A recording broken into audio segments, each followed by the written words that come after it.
We're back, and I'm with Ann Kuhnen, and who is a high school teacher at Hazard High School in Perry County. And you've got a very interesting project that's over my head, a geometric garden. Mm-hmm. So what is that project? How did you come up with that, and what are you doing? So I kind of came up with this project as an idea for how to get students applying geometry concepts in a more real-world application.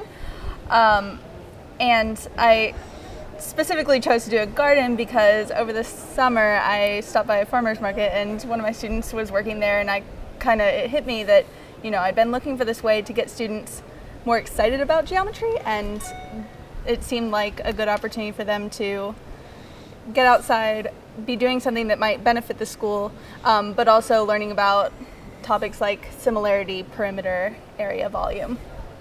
Okay, so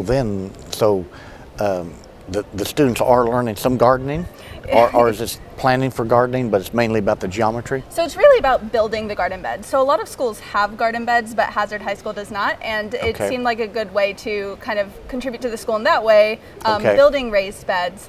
But they'll be using geometry concepts in order to do that. Yeah, because as we know, that's been always the challenge for, I know whenever I was in school and in the other jobs that I've had, is why should I study geometry? Why should I study math? And so there has to be those real world applications. Oh, definitely. I think that a lot of students, just in the last 2 years, I've seen students really struggling to see how geometry would apply to their lives at all. But I think that enough students do either garden or have had a garden maybe at home, and would see that as a way that they're applying their knowledge that they're learning at school, kind of a blending of content with real world. So are the students responding well to it, and if so, are they doing these type of things at home? Yeah, so right now I kind of briefly introduced my students to the idea that we would be building gardens next semester, and they've been asking about it just kind of nonstop, at least in a couple of my classes, because we haven't gotten started yet. I am going to take them through the planning of it, and I have 3 classes that are all going to be budgeting for the materials that they're going to need for the project, and then actually building them in the spring semester. So they're really hankering to get started.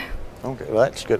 When I think back, the only way I used geometry, I thought, whenever I was in high school, was I liked to play pool.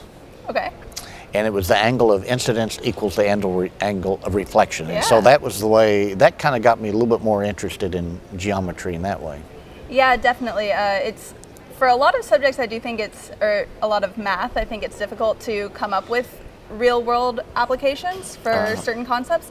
But in geometry, we just, we see it every day. It's in art, it's in music. And so it just seems wrong to not include or incorporate some of that into the classroom.